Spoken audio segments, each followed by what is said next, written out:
जय श्री कृष्णा दोस्तों। आने वाली अपरा एकादशी की आपको हार्दिक बधाई।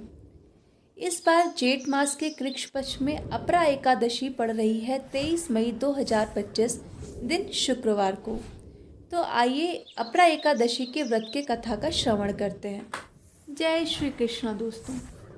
अपरा एकादशी का व्रत भगवान विष्णु को समर्पित है और इस व्रत को करने से मनुष्य को सभी पापों से मुक्ति मिलती है। अपरा एकादशी के दिन भगवान विष्णु का पूरे विधि विधान से पूजन करने के साथ ही इस कथा का पाठ करना भी बेहद जरूरी है। यहाँ हम आपको पद्म पुराण में बताई गई अपरा एकादशी के संपूर्ण व्रत कथा को सुनाएंगे। युधिष्ठिर ने पूछा, जनार्दन, ज्येष्ठ के कृष्ण पक्ष में किस नाम की एकादशी होती है? मैं उसका महात्म्य सुनना चाहता हूँ, उसे बताने की कृपा कीजिए। भगवान श्री कृष्ण बोले, राजन, तुमने संपूर्ण लोगों के हित के लिए बहुत ही उत्तम बात पूछी है। राजेंद्र, इस एकादशी का नाम अपरा है। यह बहुत पुण्य प्रदान करने वाली और बड़े बड़े पतकों का नाश करने वाली है। ब्रह्म हत्या से दबा हुआ, गोत्र की हत्या करने वाला, गर्भस्थ बालक को मारने वाला, पर नंदिक तथा पर स्त्री लंपट पुरुष भी अपरा एकादशी के सेवन से निश्चय ही पाप रहित हो जाता है। जो झूठी गवाही देता, माप तोल में धोखा देता, बिना जाने ही नक्षत्रों की गणना करता और कूटनीति से आयुर्वेद का ज्ञाता बनकर वैद्य का काम करता है, ये सब नरक में निवास करने वाले प्राणी हैं। परंतु अपरा एकादशी के सेवन से ये सभी पाप रहित हो जाते हैं। यदि वह क्षत्रिय धर्म का परित्याग करके युद्ध से भागता है तो वह क्षत्रोयोचित धर्म से भ्रष्ट होने के कारण घोर नरक में पड़ जाता है। जो शिष्य विद्या प्राप्त करके स्वयं ही गुरु की निंदा करता है, वह भी महापातकों से युक्त होकर भयंकर नरक में गिरता है। किंतु अपरा एकादशी के सेवन से ऐसे मनुष्य भी सन आदि को प्राप्त होते हैं। माघ में जब सूर्य मकर राशि पर स्थित हो, उस समय प्रयाग में स्नान करने वाले मनुष्यों को जो पुण्य प्राप्त होता है, काशी में शिवरात्रि का व्रत करने से जो पुण्य प्राप्त होता है, गया में पिंडदान करके पितरों को तृप्ति प्रदान करने वाला पुरुष जिस पुण्य का भागी होता है, बृहस्पति के सिंह राशि पर स्थित होने पर गोदावरी में स्नान करने वाला मानव जिस फल को प्राप्त करता है, बद्रिकाश्रम की यात्रा के समय भगवान केदार के दर्शन से तथा बद्री तीर्थ के सेवन से जो पुण्य फल उपलब्ध होता है, तथा सूर्य ग्रहण के समय कुरुक्षेत्र में दक्षिणा सहित यज्ञ करके हाथी, घोड़ा और सुवर्ण दान करने से जिस फल की प्राप्ति होती है, अपरा एकादशी के सेवन से भी मनुष्य वैसे ही फल प्राप्त करता है। अपरा को उपवास करके भगवान वामन की पूजा करने से मनुष्य सब पापों से मुक्त हो श्री विष्णु लोक में प्रतिष्ठित होता है और इसको पढ़ने और सुनने से सहस्त्र गोदान का फल मिलता है। इस कथा का वर्णन नारद पुराण में आता है। एक समय महाराजा मानधाता अपने गुरु वशिष्ठ ऋषि के पास पहुँचे। महाराजा मानधाता अत्यंत विद्वान, बुद्धिमान और विनम्र थे, इसलिए उन्होंने अपने गुरु से एक ऐसी जिज्ञासा प्रकट की जो न सिर्फ उनके लिए अभी तो समस्त मानव समाज के कल्याण के लिए थी। उन्होंने ऋषि वशिष्ठ से पूछा, हे गुरुदेव, आप तो त्रिकाल ज्ञानी हैं। इस संसार का ऐसा कोई भी ज्ञान नहीं जो आपको ज्ञात न हो, इसलिए आप मेरे ऊपर कृपा करें और मुझे इस विषय में मार्गदर्शन प्रदान करें कि जो भयंकर पाप रूपी गीले या सूखे ईंधन को जला सके, ऐसी अग्नि कौन सी है।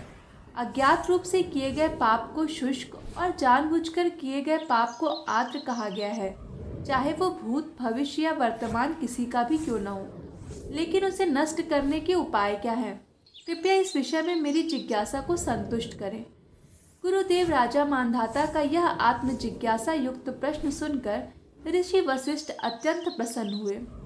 उन्होंने राजा की जिज्ञासा की सराहना की और उसके उत्तर में कहा, हे नृप श्रेष्ठ, निसंदेह आपका प्रश्न जन कल्याण हेतु है। अब मैं आपको उस अग्नि के विषय में बताता हूँ जो शुष्क अथवा याद्र दोनों ही पापों को भस्म कर सकती है। ध्यान पूर्वक सुनिए।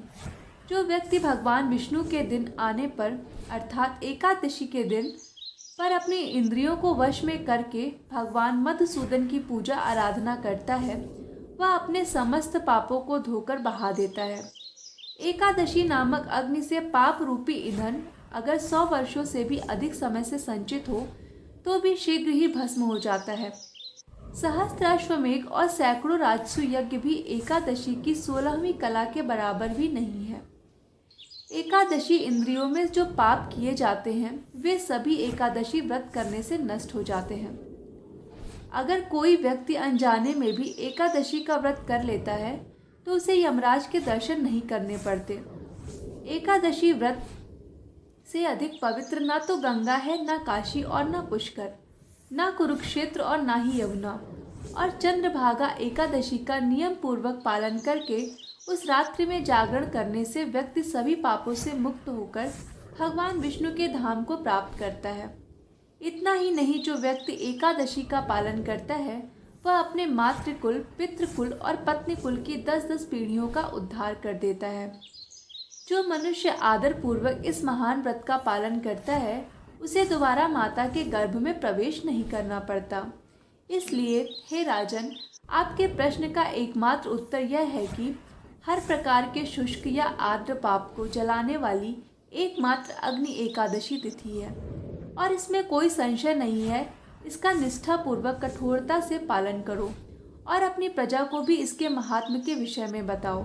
यही आपका कर्तव्य है। इस प्रकार जब राजा मानधाता ने अपने गुरु वशिष्ठ मुनि से इस एकादशी के व्रत के विषय में सुना तो वे बड़े ही प्रसन्न हुए।